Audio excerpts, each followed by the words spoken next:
Hello, you beautiful people. Welcome to the Jaden Show. I'm Jaden Cornelious, your host for the next hour or so, to introduce you to a super lovely lady from the UK. You're going to get to listen to a couple of her songs and hear about her life, her past, her present, and her future plans as well. And I know by the end of this show, you're going to be wanting to be stalking her on social media the same way I am.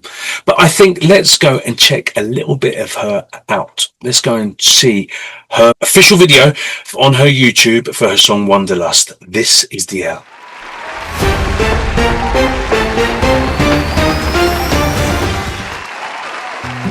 Shed my skin, start again. The world's gone round, the sun again. 2 more days, the clocks will change. My bags are packed, it's time to go. I've been here long enough to know, if I don't go now, I never will. This time I'll give in to wanderlust. Sometimes the craving is far too much. I'm ready to go, heart and soul, give in to wanderlust. Oh, give in to wanderlust. Oh, it won't be long and I'll arrive. I'll lose an hour but gain the time. If I don't go now, I never will. This time I'll give in to wanderlust. Sometimes a craving is far too much. I'm ready to go, heart and soul, give in to wanderlust. Oh, give in to wanderlust. Oh, and I won't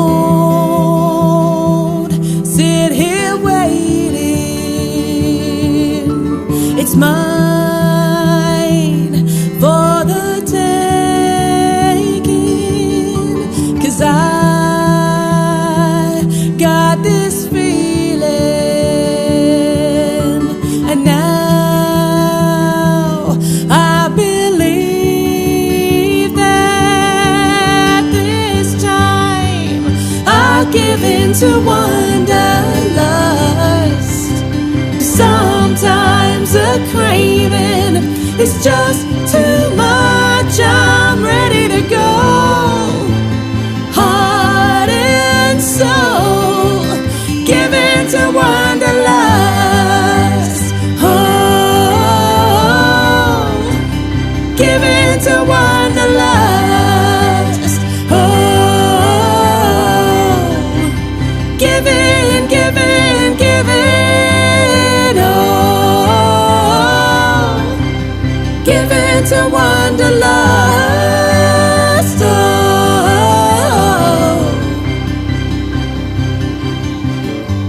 shed my skin, start again.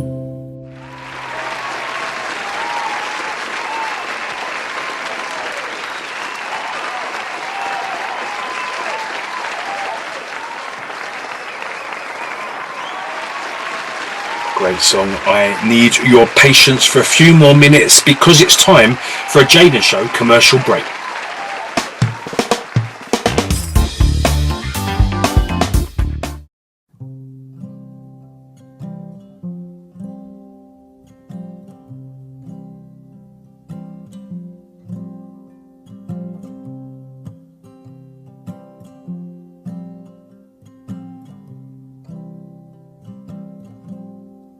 All my back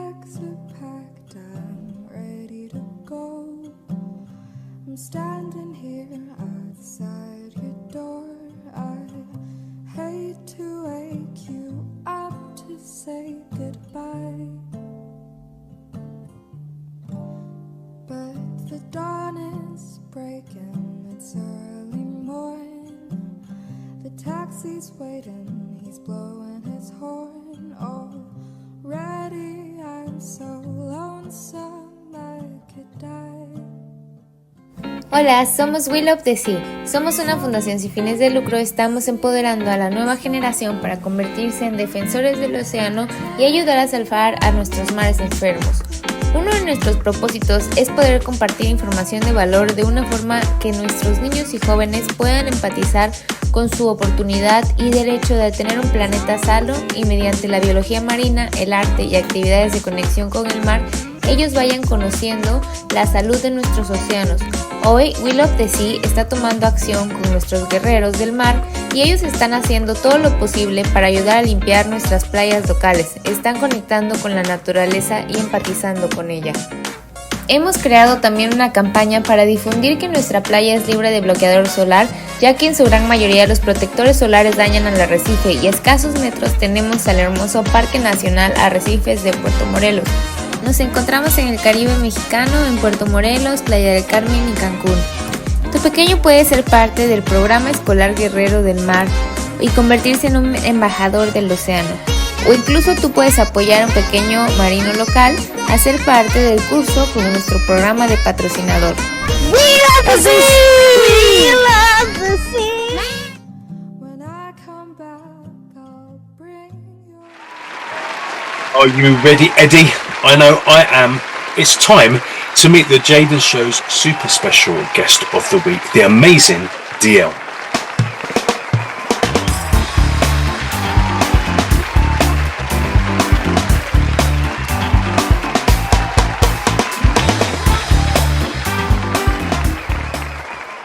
DiElle, from the sunny hills of Hampshire, welcome to the Jaden Show. Lovely, how are you?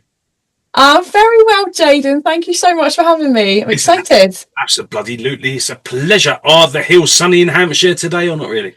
Not today. We have had some fantastic weather, but I think us Brits don't like to get too hot for too long. So it has a... Yeah, everything's...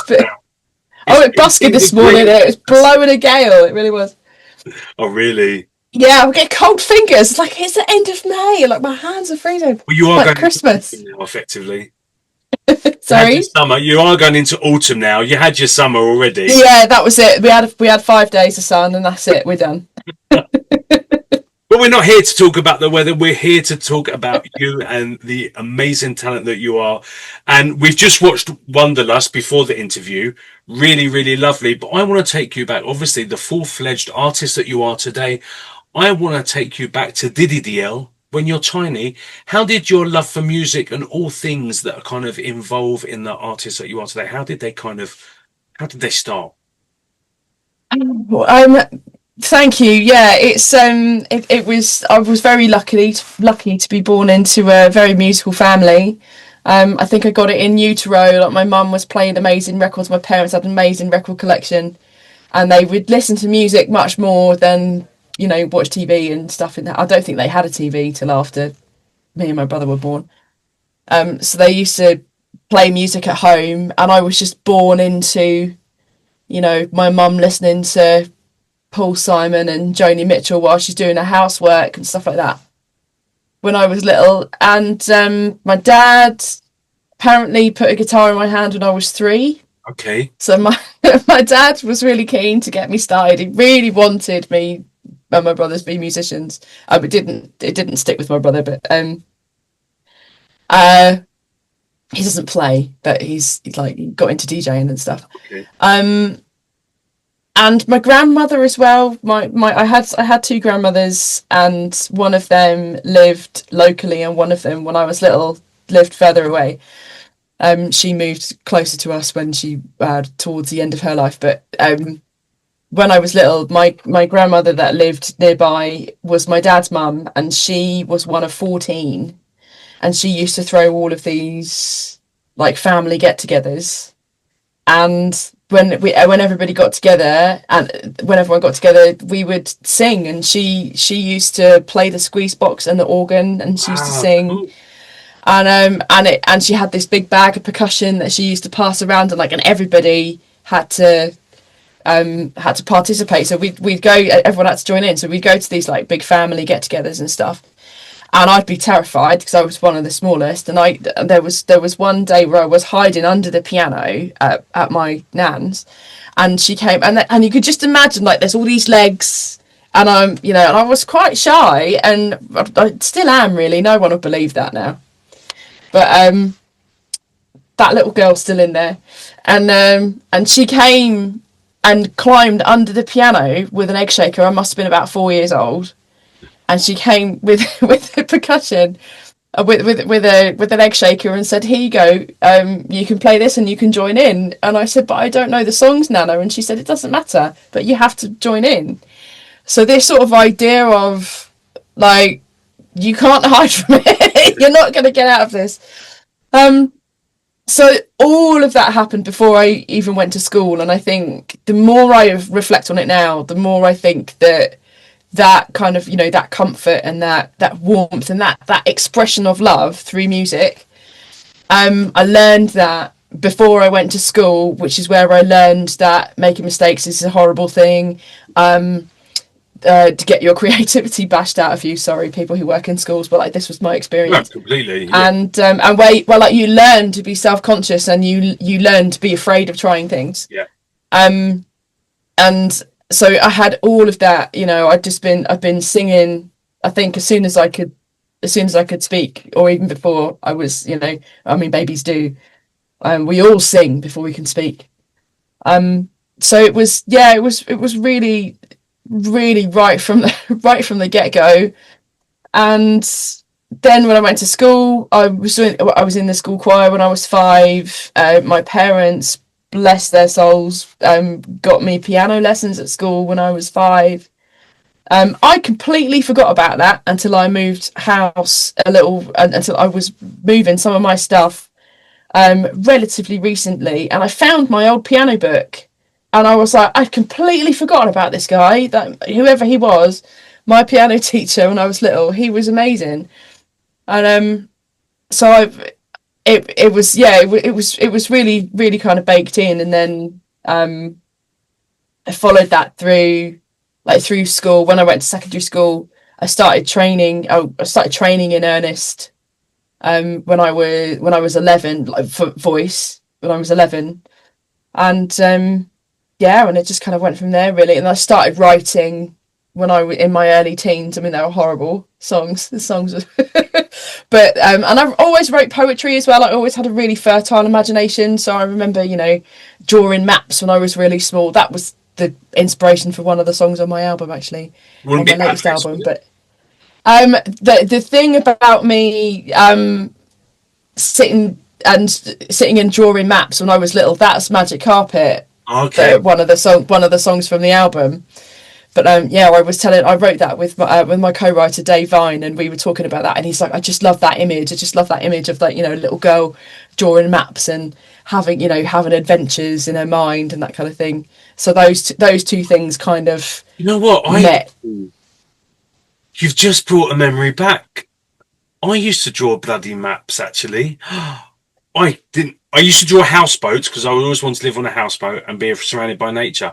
But I used to bloody draw maps. Yeah. Almost like Treasure Island style-y, where and then I think that was definitely a thing when I was a kid. I think some of it came from telly, and some of it came from like books like the Chronicles of Narnia. Yeah, oh my god. Where you find this secret land, and there's all of this, you've got to travel across Narnia, like quest stories. And I think it really captured my imagination. So you've always been quite creative. When did you go from creative teen to, right, I'm doing this properly now, like I'm creating art and I'm going to have my brand and I'm going to do all this kind of thing? What was that? Yeah. How did that transition go? I think that itself was quite a slow process, because I think for a long, long time, and probably a lot of artists and a lot of people will relate to this, a long, long time, I just thought I was never going to be good enough. Right. And it took me, I mean, I knew myself as a singer, and it's the first money I ever earned was singing in the church choir when I was a kid. Wow, okay. So and I was trained, and I knew that I was skilled, and I knew that I had something to offer there. And I was very lucky to have a lot of really good training and experience from a very young age. When it came to, that was all very formal though, and when it came to me, I mean, you know, I don't put shoes on unless I really have to. You know, I'm just kind of quite a bohemian. When I'm at my best, I'm kind of barefoot and in a field somewhere.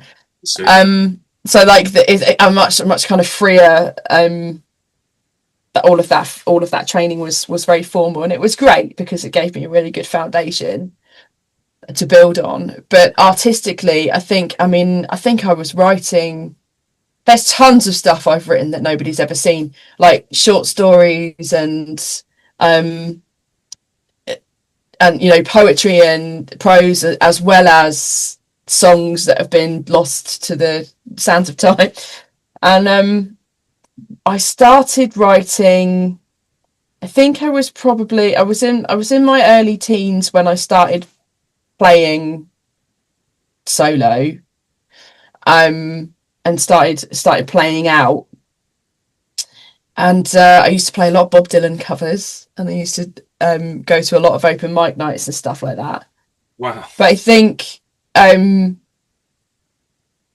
it was a slow process. It was slow because, you know, I was in bands and I was like doing music, you know, I was in musical projects and stuff like that. And then I started writing. I just always did it. And then more and more I would play my own music at open mics, and probably by the time I was at college, I was playing my own music more and more. And then I did a year out between college and university, and the songs that I wrote that year are the ones that make up most of my first album, Beautiful Monday. Cement that artist, right? Yeah. Yes, you're starting to know yourself better by then as well, right? Yeah, and I think it's possibility as well. It's the fact that, like, well, I'm never going to get signed to a record label. I'll tell you why, because I was always overweight, and it was like, well, it doesn't really matter how talented I am, I'm never going to be pretty enough. And I'm never going to be skinny enough, even if I can sing really well. And that door was just shut in my mind, like, because you had to be signed to a label. Like, the idea, this whole like indie thing that we have going on now, that was, if that was possible back then, it was. I am still unaware of it to this day. Like, all of those doors were shut. It was like, either you get signed to a label, or you know, don't let the door smack you in the butt on the way out. And it's, you know, that was it. And it wasn't just about looks or weight or age. It was also about colour of skin. I mean, I was in a boy-girl group, and it was 2 black girls, 2 white boys. We were just mates. We didn't even really. When we done a Capital Radio roadshow, and they said, "Oh, what's it like being a mixed race band?" We were like, "Oh yeah, shit, we are." Yeah. But they don't even think about that. Yeah. In the group, we're not going to sign you. So there was just so many things that are still so wrong with the industry. I mean, I had a record deal with BMG back in the 90s, and it was an amazing time. Like, I didn't enjoy any of it because I was too shy with a really shit self-esteem. But looking back, there were some phenomenal things, but it's so much more creative now because you run the show now. It's like a real blessing now. And why can't you be 87 years old and have the voice of an angel and have your own bloody TikTok channel? I mean, yeah, you know, there was just and the people, your people find you, don't they? And it does mean that the artists have to do a lot more, but you're in control of it. Like this album that I just put out last year, it's the shortest distance between. I had an idea, and like this is exactly how it happened. I had an idea with like 3 sentences in my brain, and I had an idea for the whole album on a train journey, staring out the window, and then a year later, it's like 13 months later, I've got it in my hand. Wow, sweet. Well, And that's like the shortest distance for me between, certainly for an album, between the concept of I've got an idea, I want to follow this, through to, oh my God, we're actually at, album launch and single release strategy and everything. Like, absolutely, even if I do say so myself, I kicked ass with this release. I really did it, but it was really quick. It was really, really quick. And it's like, because I haven't got a, I've got my own studio. That's a massive, that makes it massively easier. But lots of people are recording plenty well enough at home now. And I haven't got even other bandmates. Like, I haven't got to wrangle with anyone else's diary or ask permission for anyone, from a manager or from a record label or a distributor or anything like that. I can just I can just, as soon as EastEnders is finished, that's it, straight up. Yeah, but it is, you can run the show. It's a blessing and a curse, because it is, yeah. Along with that, you have the even just running social media is, I could probably get 6 people to do the job unpaid that I do, that doesn't actually make much difference to whether I do it or not, to be fair. But you have to do it for peace of mind, because you have to share that next show, that next single, that next everything. It's a bloody full-time job. But it is, and like every platform is a full-time job. Yeah, completely. There are people who are making 6 figures a year teaching people how to use TikTok. Yeah, it's like, without even talking about everything else you've got to do.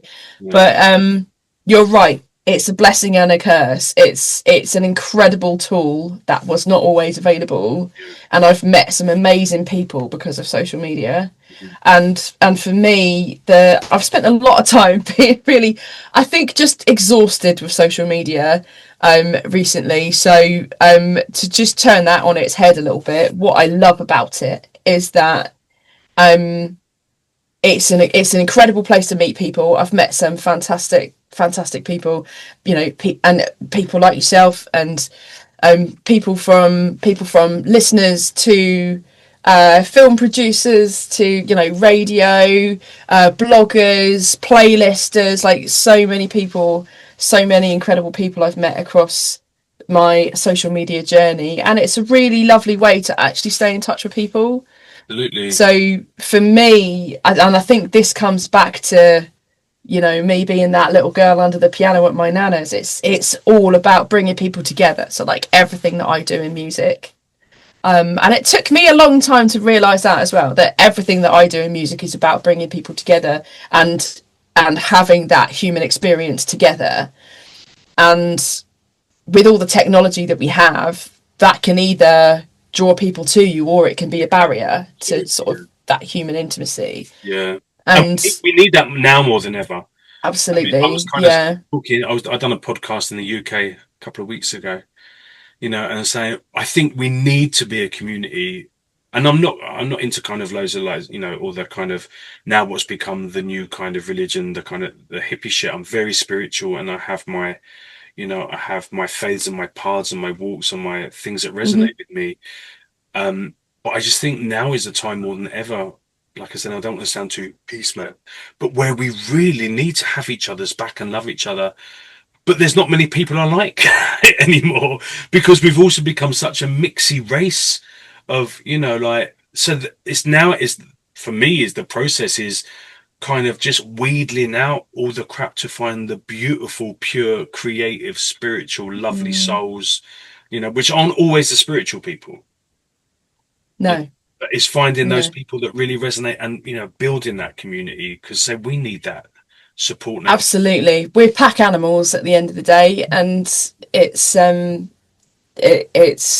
fundamental human like caveman primal need to be with other people. And it's funny on at the end of Atlas, there's a song called Lessons Along the Way, which is a little bit like Wear Sunscreen. I don't know if you remember that, where it's like it's all spoken. Now I hate listening to my speaking voice, so this was really rough for me. This is really hard. But I was like, when I came to it, it's like, I think if I try and make this, it'll be too sentimental if I try and sing it. And it's just all of the, I have a note on my phone where, like, every time I hear something that's inspired me, or a little saying, or if I think I've said something that's kind of a little seed of wisdom, I write it in this app. And I just started reading it to myself, that actually this is a really nice thing to just sort of say to people. And one of the things I said on there is that it's really, one of the lyrics is, it's really easy to believe that the world is full of selfish, toxic people, but it's just not true. No. And it's you know, we all have our, in music marketing terms, they call it finding your tribe, don't they? It's like we all have our people and our little groups, and maybe it was always like that, and because we're like overexposed to each other because of the technology that we have, you see all of those people that just, like, in a normal walk of life you would never have come across them, but because they also have a Facebook or Instagram or whatever, that maybe we're being exposed to people that otherwise, and so much news and so much television, like there's so much media, we're being exposed to things that I think in years gone by we just wouldn't have known. You just wouldn't have had to deal with that. Yeah. Absolutely. That's one of the reasons why I started the Jaden show as well, because I was fed up with negativity, fed up with hearing bad news. I thought, I just want to talk about, I wasn't in a position at the time to be overly creative. I didn't have the means technologically to be over creative at the time, but I really still love talking about music, art and creativity, and listening to people's stories and celebrating their success. I thought, right, I'm going to do a Jaden show, and I'm going to meet thousands of lovely people. And 4 years later, over nearly 200 shows, I'm kind of still meeting the most amazingly talented and wonderful people that actually keep inspiring me, like, to keep up what I've been doing for 30 odd plus years now. So absolutely it's these things these things always flourish in groups. I don't know if you've heard of a book called The Artist's Way. You know The Artist. It's written by a lady. She's a playwright, actually. She's a writer called Julia Cameron, and she wrote this book called The Artist's Way, where she's taken the 12-step program and rewritten it for creatives. So it's for people who, and it's kind of my Bible. I can already hear people who know me laughing that I've left it this long before I brought it up, but she talks about all the different things that you can do to kind of reclaim your creative self. And, like, at the end, at our core, human beings are naturally creative. Like, everybody is creative. Every time you solve a problem, that's creative. Every advance in technology, every advance in science, everything that we do. And just because it's not necessarily art with a capital A doesn't mean that you don't have a creative spark, kind of thing. And that if we don't, that some people really suffer if that side of them isn't nourished.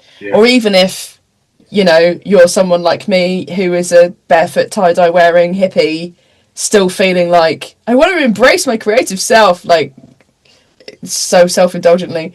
But she talks in that book about doing it together in groups. Like, writing can be a really solitary thing, but if writers talk to other writers, and authors talk to other authors, and songwriters talk to other songwriters, it's like watering a plant.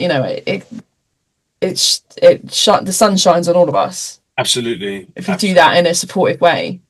No, absolutely. I think it's amazing. And I think, and it's also like this big ass pot of knowledge that, like I said, I can write. I've been writing songs for years as well, and but it was only in my collaborations that I was kind of learning. I never thought I could do that with, like, a middle eight or with a lyric or something like that. It's kind of, it was wonderful working with her. And when I said about I didn't mean like hippie shit. What just but I kind of, but what people are doing now, there's this whole kind of new tribe of people that is almost kind of, it's a new business, the kind of the new age movement. And I'm witch, I'm pagan, I would have probably been classed as a hippie because I want to walk through fields of sunflowers and I want to listen. In fact, I do. That's why I live on a mountain and beside that. But there's become, I don't know, maybe it's just in Mexico with a lot of the heavy new age movement, where there's still a lot of judgment, there's still a lot of discrimination, even within the spiritual community, like, Oh wow. and it's like, you can wear tie-dye, but it's got to be Prada, and we call them, because we have a place here in Mexico, it's on the other side of the country, called Tulum, and it's really, really famous worldwide for kind of, like the hippie gathering, but it's also probably one of the most negative places I've ever visited, where it's very, very arrogant, and I didn't see much spirituality in that. There was no acceptance, there was no giving, there was no learning. It was like, right, okay, you can come to my sound bath, but it will cost you $750. And Wow. no, that's not. So when I mean hippie shit, I kind of mean like I don't mind, like the original stuff. It's it's the commercialization of it. Yeah, like it's the everything, business. isn't it? It's Yeah. the new business. It's the new religion.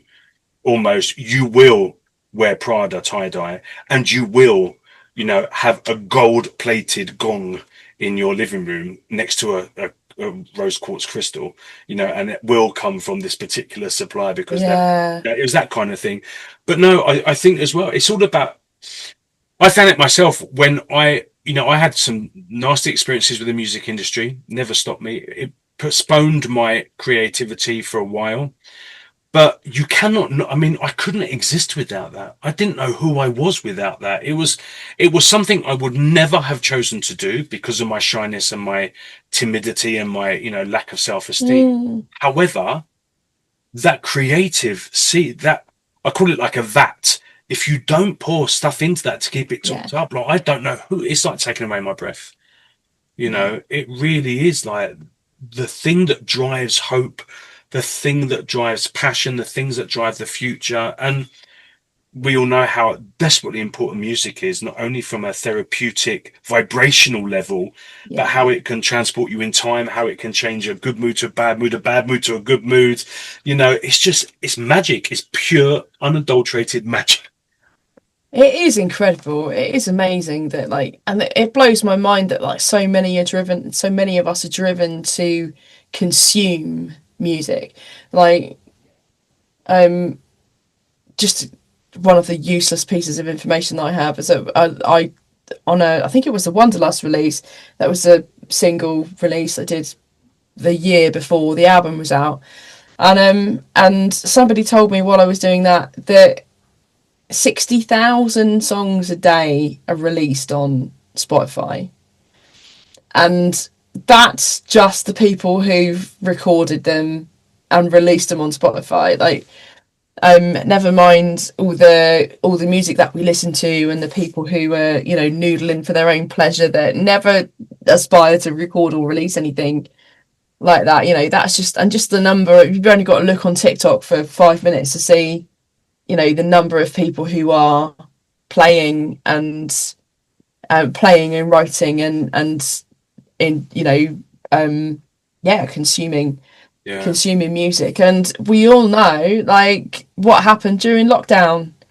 Everybody's gone to the arts. That's what everyone, certainly in my sphere of influence, that's what everybody was doing. We were the people who weren't able to work were reading books and watching movies and listening to the radio and listening to music and taking up instruments and taking up new hobbies and dancing and painting and all of those things. And that's what I think someone said once, that science is what allows you to live, but that arts is the reason why, or something, words to that effect.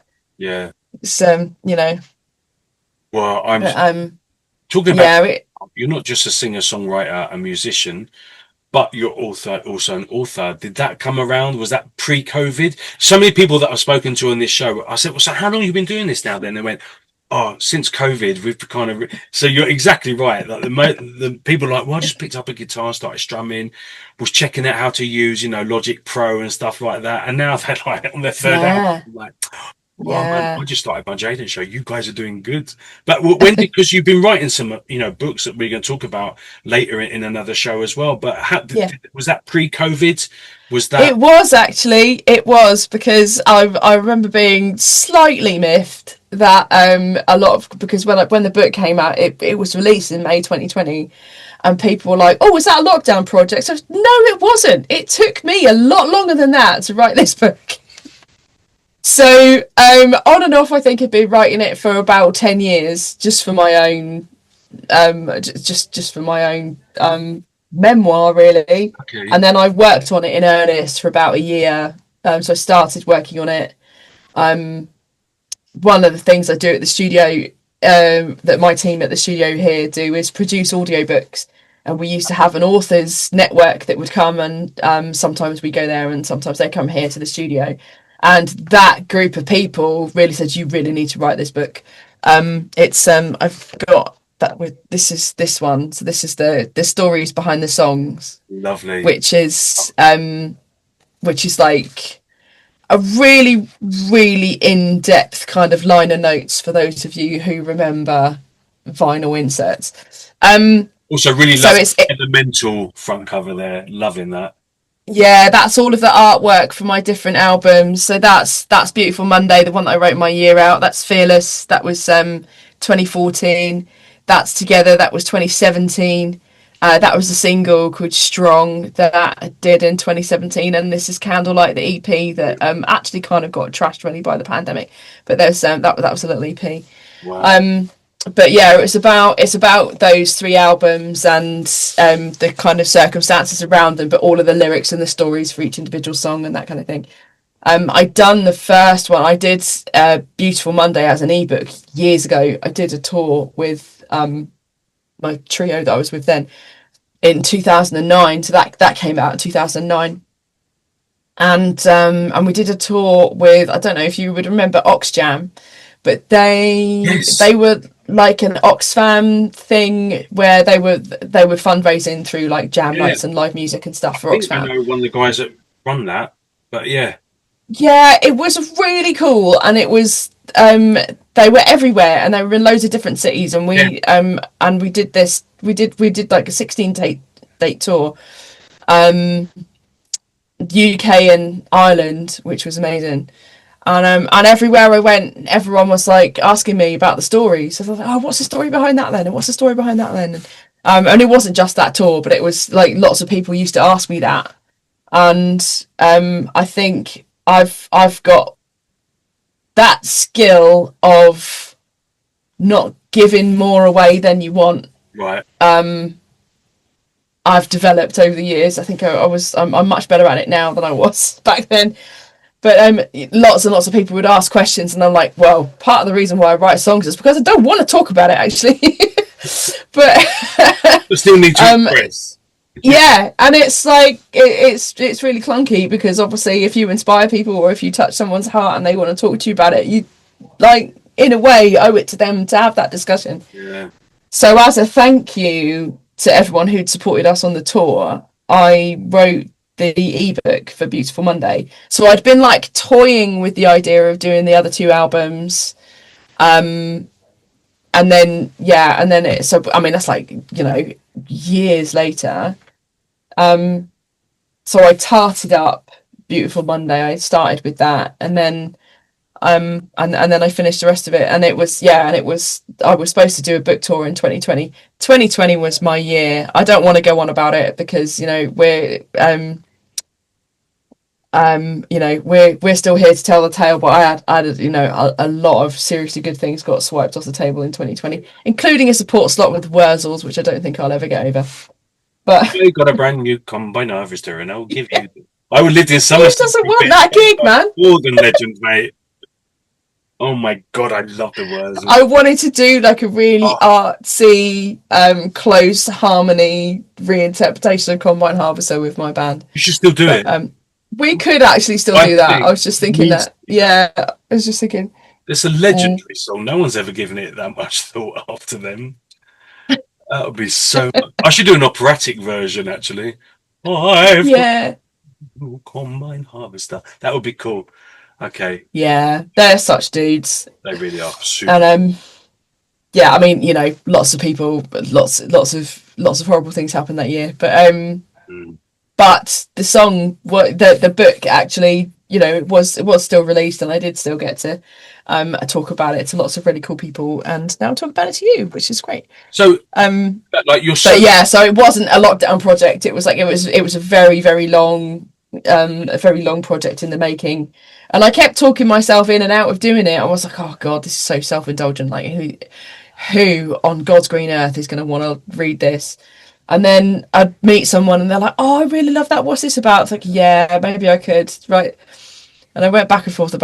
And then on the Fearless album, there's a song about my gorgeous friend Jeffrey, who very sadly was, he's my oldest friend in the world, and he very sadly was killed in a car accident when I was 17. And I wrote a song. I've never performed it. I've recorded it a couple of times, but I wrote a song very, very shortly after Jeff died. And when I got to that point in the book, I was like, actually, this is an opportunity to tell Jeff's story. And once I got there, then I couldn't wait to get it done.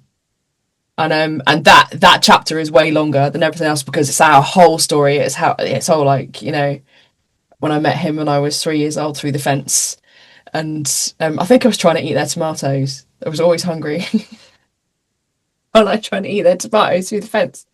And he was such a beautiful soul. He was so funny. He was a few years older than me. And yeah, just tragically cut short. His life was tragically cut short.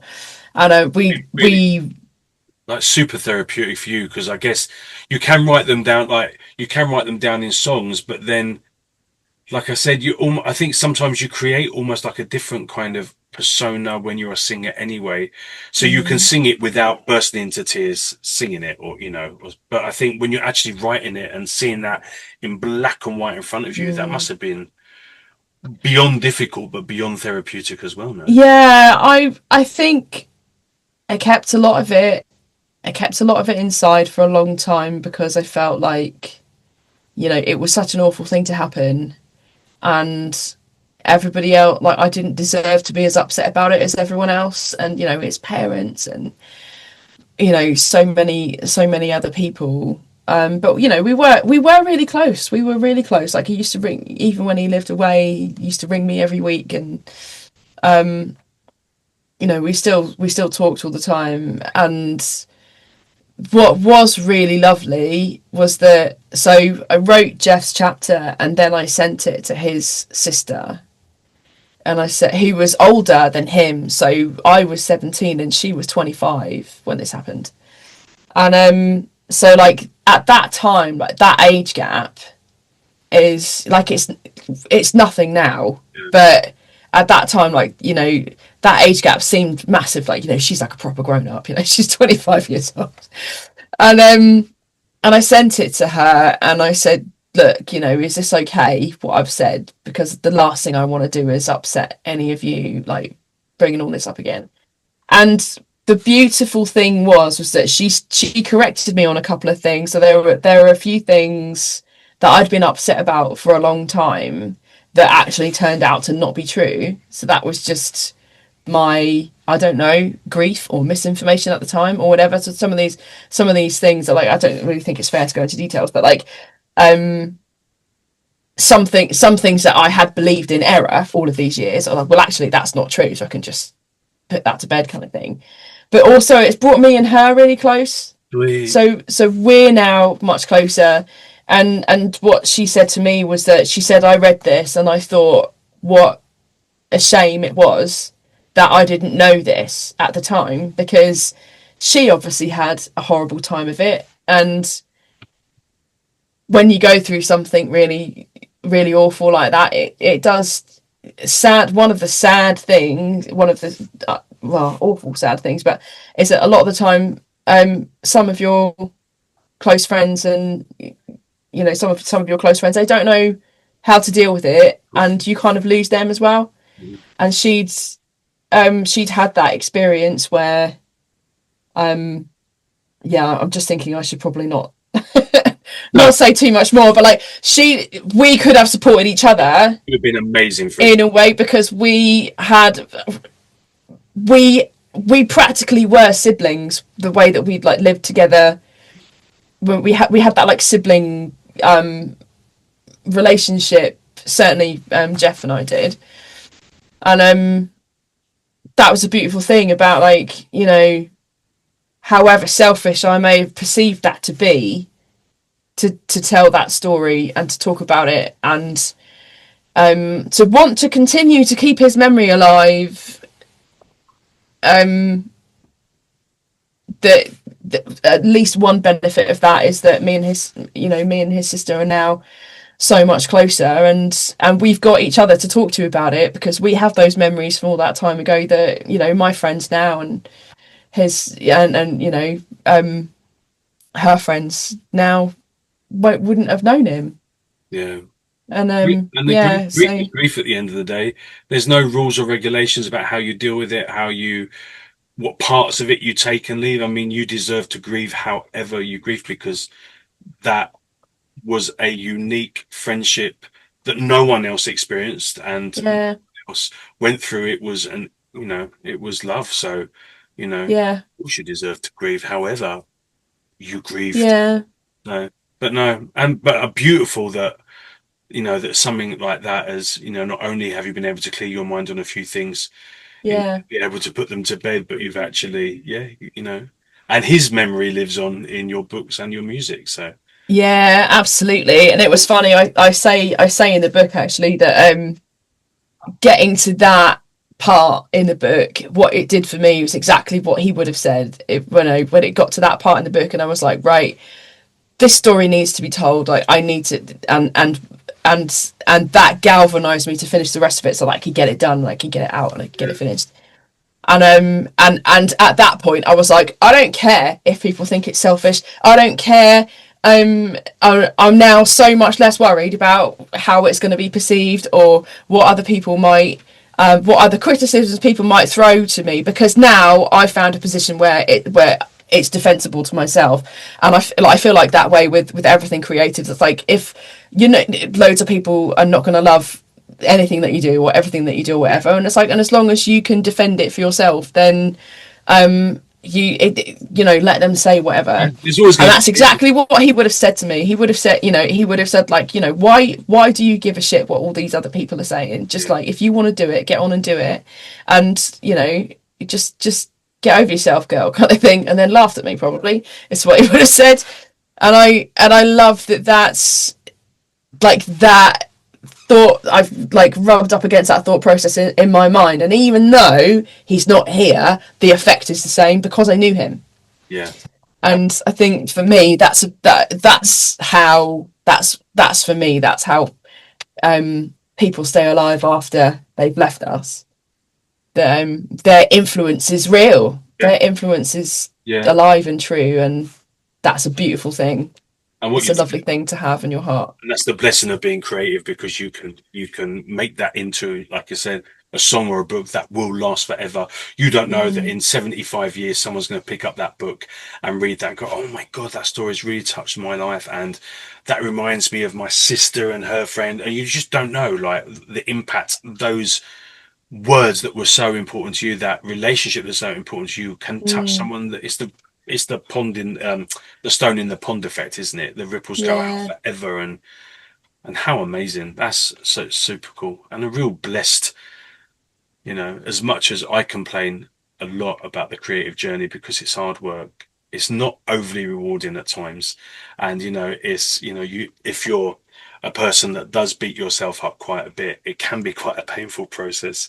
But, you know, what a blessing as well that, you know, you don't know, like I said, in 75 years time, whatever playlists are going on in that kind of era, then all of a sudden DiElle songs come up, or Jaden Cornelious songs come up, and you know, it's amazing industry that we live in.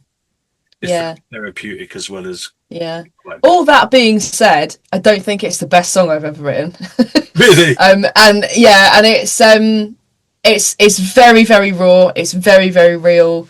When I came to record it, when I came to record it, I couldn't bear to change a single thing, because it was like it was just how it's completely uncrafted. It's just how it came out. And I was like, to change this to make it a more successful song is to completely undermine the purpose of this. And there are other things where, like, okay, you've got a little bit sentimental there, that could do with a little bit of a rewrite, and the structure's a bit sloppy and all that kind of thing. But I was 17 years old. Like, I was nothing. I'd like to think I'm a better songwriter now than I was back then. But like I say, that it's pretty and it's emotional, and it does the job in terms of song craft. Stone cold songwriters will probably tear it to shreds, but I just couldn't. It's very, very simple. It's just I didn't see the point in trying to make it a better song. I think because it's not, it's about this is my tears drying on the piano, and this was the sound of that. I mean, I think sometimes the most raw and authentic sounds are the things that are going to be. They just touch a different part. They just, it's quite easy to make someone feel emotional by a beautiful violin or a beautiful piano line coming in, or a beautiful lyric or something that, but to get that real rawness and that authenticity, that is art. So tell me, solo artist, but also trio. Is that still something that's happening, or the DiElle trio? Yeah, absolutely. So I'm doing both at the moment, which is lovely for me. It's lovely to have that yin yang thing of being in the band, and all of the joy that you get from being in a band. I'm very, very lucky with the band that I'm in now, where, like, the three of us, we just love each other, and it's I'm sure you've been in bands where, like, it's like that for a little while, and then creative, it's or whatever. We're the kind of people where, like, we would hang out anyway, even if we weren't in a band. They're both amazing. They're Chris Wood and John Gledall. They're both incredible musicians. John was my musical hero when he gets very embarrassed when I say these things, but John was my hero. He's like the same age as my dad, similar age to my dad, and I used to follow his band around all over the place in my misspent youth. Sweet. And so it's a dream for me to be in a band with my musical hero. Chris Wood he's an incredible musician. He's the bass player. All of us sing. Actually, John and I always did sing, and Chris has been lured into it since being in the trio. So he always did backing vocals and stuff, but, like, we all sing, like, work really hard. We've got loads of a cappella numbers and stuff. Wow. Chris is a session bass player, so he does all of the styles and all of the different genres, and he's just, he's toured with some incredible people. He was Billy Ocean's musical director when he was 19. And and he's done, like, we're always asking him, but for stories about, like, he did a tour with Shakin' Stevens, and the Spice Girls is what he gets ribbed about the most. He did a stadium tour with the Spice Girls in '96 when they were the biggest band in the world. Yeah. Like, oh, mate. And but that fusion of the three of us, and the joy of it is that when the three of us play together, the interaction between the three of us is like, it's all very natural, and it's all very it's all very real. We're, like, really genuinely having an amazing time. But the vocals as well, like, it's I love to sing in harmony, and that's just something you just can't do that as a solo artist. Not really. There are pedals that do that for you now, but it's not the same thing. It's not the same. So it's really about that we have this, like, mini Eagles kind of sound, and we launched a new show this year called the Laurel Canyon Experience, which is about the stories and the songs that came out of California in, like, the late 60s and 70s, like Joni Mitchell, Carole King, James Taylor,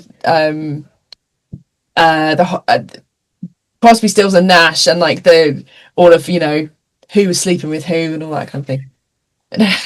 All the good stories, all the gritty. So that's really fun, and we're doing that as like a theatre show, and then we've got our ordinary show, which is just we do original stuff, the three of us, and acoustic arrangements of it's basically songs that we like. So it's we do Kiss from a Rose and couple of Snow Patrol numbers, but a lot of it is like 60s 70s vibes. Sweet. I'm loving that. It's so much fun, it's really lovely. I'll be coming to check you kids out. That's a definite. When I get back, I'll be in touch just in case you have got a show going. Yeah, that'd be great. That'd be amazing. I'd love to. Yeah, we'd love to have you. It's super cool. It's a really lovely group. Since the pandemic, we've been focusing on Hampshire and West Sussex. Okay. Because it's to try and make it a little bit more manageable. So it's slightly more local. Our footprint was like slightly bigger. That we still go to London occasionally and stuff, but like our footprint was a little bit bigger than that. Before the pandemic, but yeah, it's nice to be able to do both. So I picked up my solo project about 2 years ago now. I know. So I've been with the trio since 2016 and just focused on that. And then about 2 years ago, I picked up my solo project, and it's really nice to do both. We're playing at the New Forest show in a couple of weeks, and I'm playing with the trio on the main stage, and then on my own on the bandstand on the same day. It's I think the solo stuff pushes my writing more because you can't hide. Like you can't hide behind amazing vocals or a really big sound, or when it is just like my Facebook group is one girl, one guitar. Like the top lines have to be good, and you have to think about I have to think about the audience participation more, and keeping people with me and how it's going to come across live. And that thread has gone all the way through the album. But yeah, with the trio, it is really lovely to just. It's funny, I said to someone yesterday that like I feel like now I've started going out doing gigs on my own again, I realise that I'm not really doing it. I'm not really doing very much in the band. Like I'm just gonna stand there and sing. Like that's the easy bit, Yeah. But and it's so no, it's great. It's so I remember like I've been a solo artist for many years, but when I was in a pop band in the 90s, I was hanging around my best mates. We weren't the best looking, we weren't the best dancers, we definitely weren't the best vocalists, but we had a bloody good laugh. And everyone was saying, it's like a youth club everyone wants to join you for. Like we knew each other so well that if someone's got your back, they know that by the look in your eye that you forgot the line to the next part of that song, and they will jump in and do it. Like when you're solo and you're on your own, it's like you got to come up with all that shit. There is no and it gets it can be you're in service stations alone, you're in airports alone, you're in backstages alone, you're on stage alone, you're in hotels alone, and it's like sometimes I just think, oh my god, I'd love to be back in the band, just go out for a cup of tea afterwards, or going and in the service station. Even the driving, like when I've been in bands where everyone drives separately and like we'll all go together, and it's really nice to have both because I've got that support. Even for my solo project, I can talk to them about it and say, what do you think about this? I mean, Chris, the bass player, is also my producer, so he produced. Oh, sweet! Okay. He produced Atlas. So it's really nice to have. And like I say, John, I don't know that he'll thank me for saying this, but he's like another musical dad. Okay. Like I can go to him and say, what do you think about this, and what do you think about that? And there's no ego with anyone. They're doing other things as well. Like all of us have got our fingers in lots of pies, as musicians have to now. But it's I'm very lucky. I'm very lucky to be able. One feeds the other. One inspires the other and supports the other. So what's going on with you at the moment, and what are your future plans?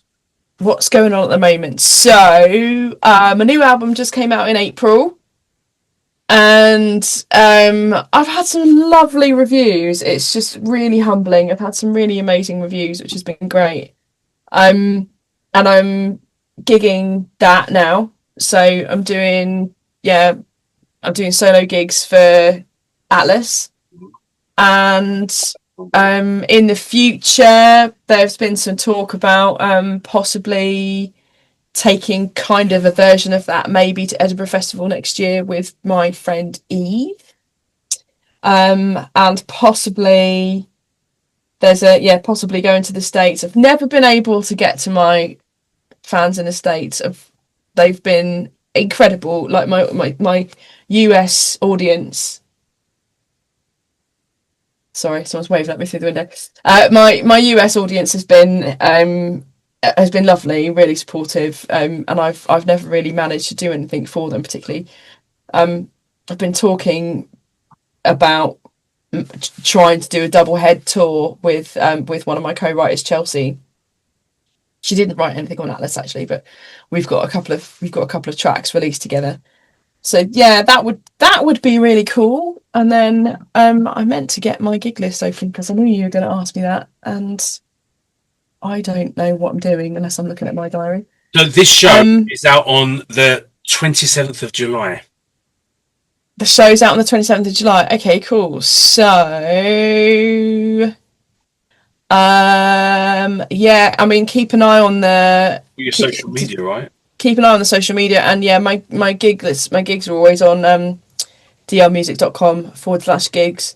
If you listen on Spotify or Bandcamp, well, all of them are on Bandcamp as well. If you listen on Spotify, then the local, anything that's nearby will pop up. Wow, cool. But we're doing 31st of July is the New Forest show. If anyone's in like New Forest area, blah blah blah blah blah blah blah. Various dates for solo shows and the DiElle trio show and the Laurel Canyon experience. Last year we did a Christmas party for the first time, and Chris dressed up as Santa, and it was brilliant. So plans for that maybe doing that again this year. Yeah, we're doing that again. That's the 6th of December. If anyone's in Hampshire, West Sussex area, or wants to come to Hampshire, West Sussex in December, I'm doing an online launch for Atlas in a couple of weeks' time, and I'm hoping to sort of more regularly do like a proper online gig, where everything's just like set up and it sounds nice and like everything's comfortable and all of that. But yeah, that's I always love to see people on the lives where I've got an opportunity to really talk to people who. My friends, our audience is a little bit further away, and overseas listeners, and my lovely listeners who can't leave the house. People who are not so well, are not so able to travel and go out and that sort of thing. Not just because of illness. Some of it is because I've had children. Yeah. Babies keep you in the house. Yeah. So yeah, I'm sort of focusing on live, I guess, for the next for the summer and into the autumn. So where can people find you? Because you're all over social media. Yeah, I'm everywhere. Where you at? So where can you find me? So whatever social media platform you're on, if you go to DiElle Music UK, it's DiElle Music UK. I'm on all of those platforms. Do come and join the Facebook group, because that's where the most kind of conversation happens. Every Wednesday night, UK time at 6 p.m, I do a Zoom that everyone's welcome to come to. So we started this during the pandemic just to have some adult conversation and just check in with everyone. And there were a lot of people in my world who were living alone or just really horribly stressed and isolated.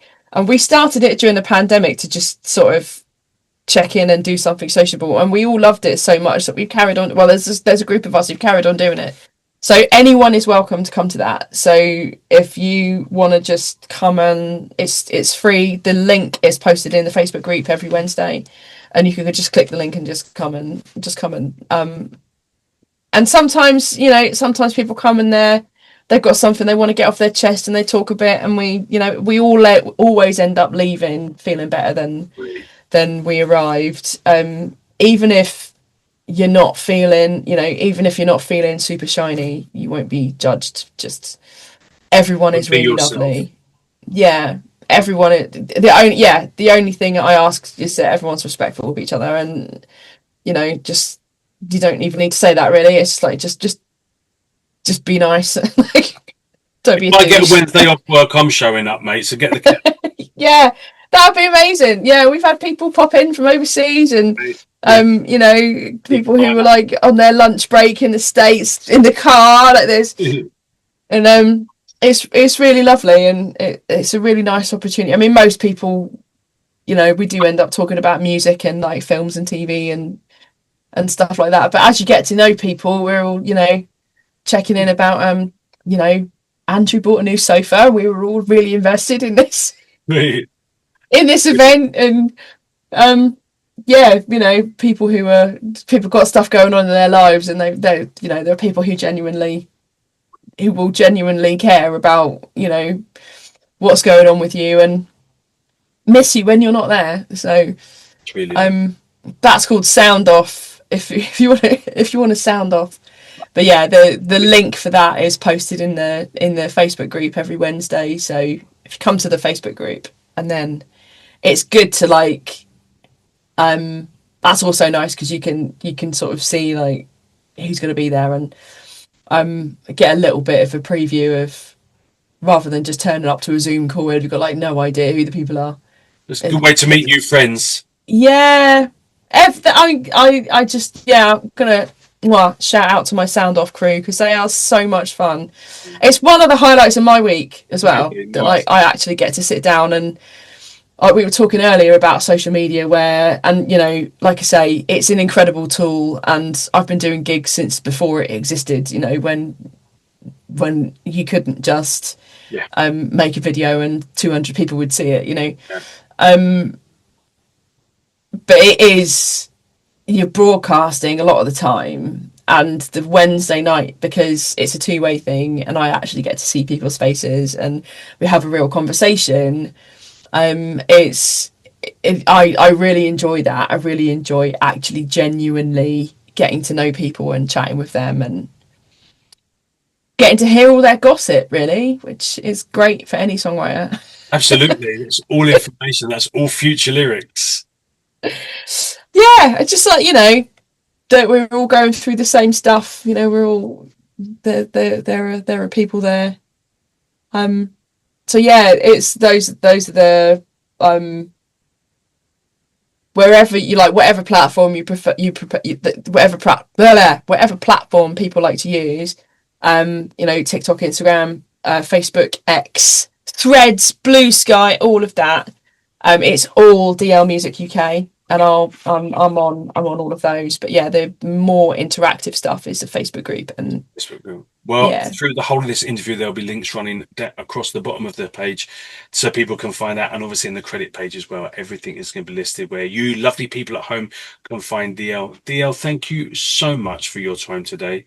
Oh, it's been an absolute joy. I've loved this. Atlas. It's just beautiful. I'm going to listen to it again when I leave this chat as well, because it's definitely, I need to go and sit and look at nature with a nice cup of English tea and listen to that last in it. So I will be doing that. We will be in touch because you've got some books out, kiddo. So I need you on my book show. Oh yeah, that'd be amazing. I'd love to do that. Yeah, we will definitely catch up and do that. People at home, awesome. You love her. You definitely want to keep in touch. Go and support her on her social media platforms, and you can find her music on pretty much all the download and streaming platforms as well. Show her sister some love. Go and say hello. Go and join her group, and go and have a Wednesday sound off. That sounds bloody amazing. Even I will see you there if I get some of my work cancelled on a Wednesday. So I look forward to that. DiElle, you're a star bar, honey. Thank you so much. I really appreciate your time. Oh, I absolutely loved it. Thanks ever so much. We will chat again very soon. Absolutely. Lots of love, everyone. Take care, you. Bye-bye. Yeah, once again, thank you so much for being a super special guest. You beautiful people at home, thank you for allowing DiElle and I into your sacred space this Sunday, whatever part of the world you are hailing from. Thank you for joining us. I hope that you've subscribed. I hope that you will go and check DiElle out on all of her social media platforms and go and check out her beautiful music on her streaming and downloading platforms as well. You can also go to her website as well. Everything it was running along the bottom of the interview, and you'll find it all in the credits list of this particular show. Make sure you go and show that sister some love and support. Go and check out her music. Go and follow on social media. Go and show some love. Thank you so much. Now, you heard the track Atlas mentioned a couple of times throughout the interview. It's actually one of my favorite tracks. I love it, and I'm going to play it for you in a minute. Beforehand, I want to thank you one more time for joining us. Please come and find me on social media platforms as well. I'm everywhere. Come and say hello. It's always lovely to catch up with you. Please make sure you've subscribed to this channel. Please make sure you've left a comment. Please make sure you've liked, and please make sure you share with your friends and your enemies and your family. That's all I ask. That's all I ask.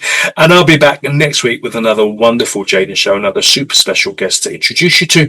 You take care, please. Have a wonderful week. I'm leaving you with DiElle and Atlas. Stay beautiful. Goodbye.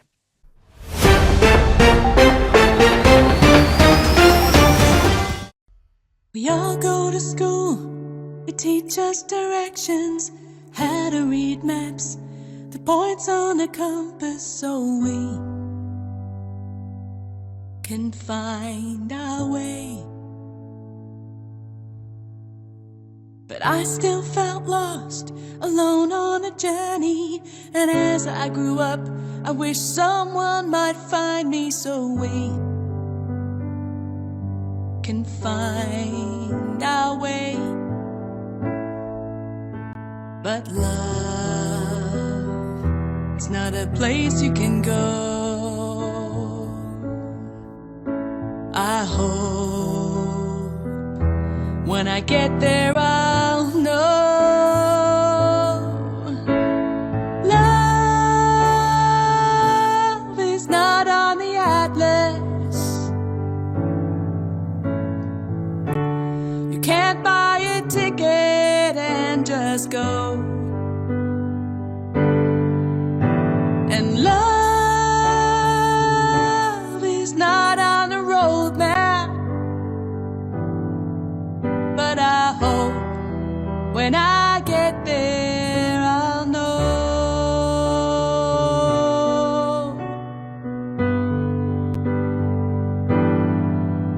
But I can't sit and wait. I had to keep moving, traveling the world, laughing and fooling around along the way. And although I am tempted to beg and bribe Aphrodite, I'll just keep the faith that someone might find me and we can find our way.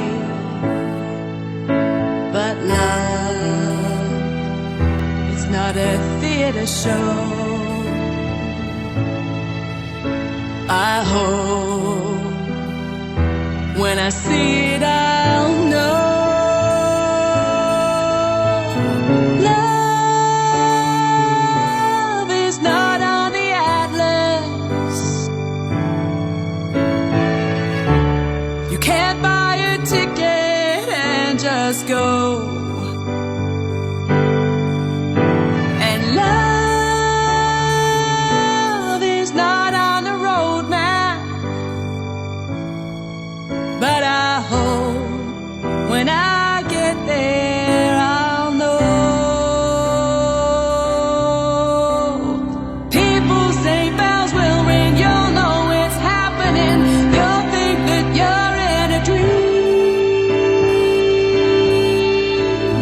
Love is not on the atlas. You can't buy ticket and just go. Just pick up and go.